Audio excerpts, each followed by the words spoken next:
Hi guys! So welcome for today's video. Ngayon, ipapakita ko sa inyo yung aking secret drink. Pero hindi na siya magiging secret now because I'm gonna be sharing it with you. Kailangan ko siyang i-share para naman hindi lang ako ang nabuboost ang immunity, pati rin yung mga tao na syempre na mapagsisharean ko nito at iinumin syempre yung drink na ituturo ko sa ngayon. This is called golden milk. Basically, what it composes of milk, turmeric, ginger, cinnamon, ghee, or you can use milk fat base like margarine or butter. But I just personally use ghee because I feel like mas hiyang siya sa akin. And I like the taste as well. And then also last is honey. So all this mixture together, I had exhausted ako the whole day of work, and I reach home, I eat a little bit, and then I'll just have a cup of golden milk. I feel really good sleep throughout the night, and in the morning, I feel recharged.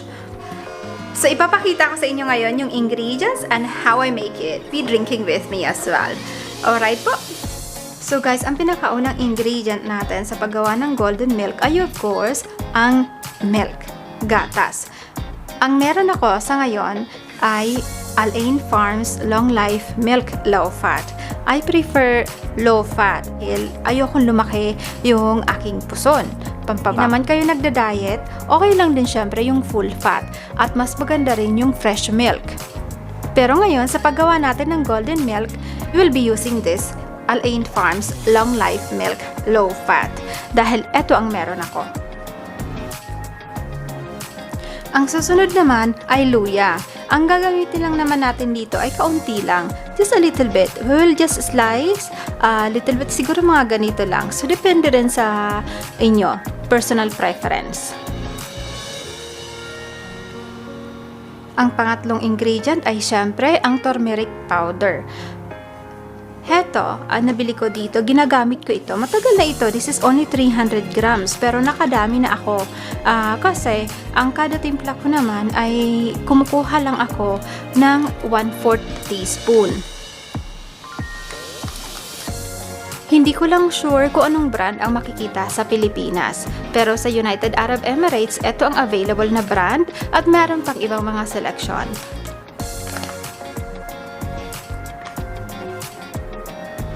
Ang pang-apat naman na ingredient ay cinnamon powder. Eto, dito ko rin ito sa UAE nabili. Ang brand ay Sapphire kasi malapit kami sa Sapphire supermarket. So, eto ang binili ko. Mura lang ito. Siguro mga 350 dirhams. So, this is cinnamon powder. And of course, I also use only 1/4 teaspoon each time I make my golden milk. Next ingredient is black pepper. Etong container ko is black pepper whole, pero nilagay ko na yung ground powder dito sa loob nito.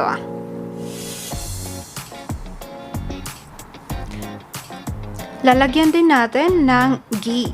So, from here, I take 1 tablespoon of ghee in a mug of golden milk. What is the purpose? They say mas na-absorb daw ng katawan natin yung kasi it's turmeric, it's ginger, it's cinnamon para ma-absorb ng katawan natin yung mga nutrients. Kailangan it has to come with certain fat. So if you like, kung wala kayong available na ghee, you can use margarine or butter. It will be up to your choice as long as it's fat. Now, last ingredient is honey. May presyo pa siya. 5 dirhams and 80 fils. Because, ito yung nakita ko sa supermarket na malapit sa amin. But if you're a little bit conscious, it will be up to your choice. You can go for more expensive ones. You can go for cheaper ones. I went for the cheapest one. But, it's honey. So, of course, it's your choice. So, for the honey naman, nilalagay ko siya towards the end. when I'm ready to drink my golden milk, inilalagay ko siya towards the end. Kasi ang honey, para hindi masira yung enzymes na beneficial sa katawan natin, kailangan ihalo natin siya when it's only about warm and for us ready to drink. It's yung gatas ng bata is normally 38 degrees Celsius, hindi ba, when we're giving it to the babies. So a little bit warmer than that. I prefer it to be 39 degrees Celsius. So perfect lang kumbaga sa panlasa ko. Kumbaga mabilis ko siyang maiinom yung aking golden milk. Ito naman yung aking measuring spoon, ginagamit ko para tamang-tama lang yung mga sukat ng mga ingredient na nilalagay ko sa aking golden milk. Because we're only gonna be making for single serving. Ibig sabihin is only 1 mug.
Now, it's now warm, not very hot.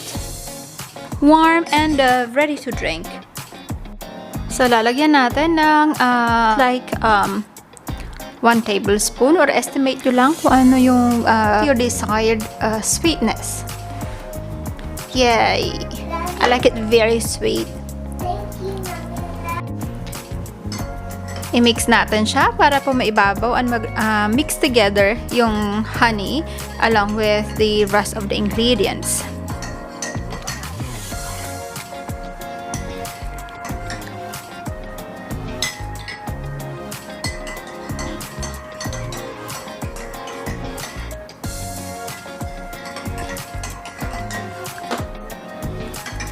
Okay, so ready na siyang inumin. Guys, so ready na yung golden milk natin. Let's drink it up. Diba? Para healthy. So, eto, inom ko to siya gabi-gabi. Alright, para iwas tayo sa sakit, iwas tayo sa sipon, ubo, sakit ng katawan. I feel like this is an immunity booster and full of natural ingredients. So let's drink it up and ubusin natin.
Ubus. May kaunti na lang siya natitira. So, it's more like yung mga particles ng cinnamon and pepper.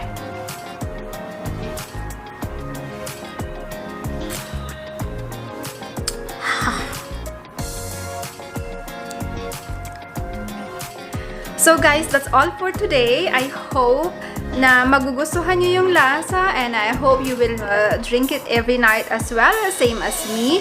If you have any medical condition, please have it checked by your general physician or sa inyo pong family doctor. Okay po, hindi po ako doktor, isinishare ko lang po sa inyo kung ano yung nakakatulong sa akin.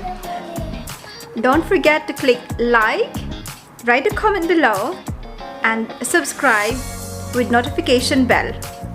See you next time. Bye!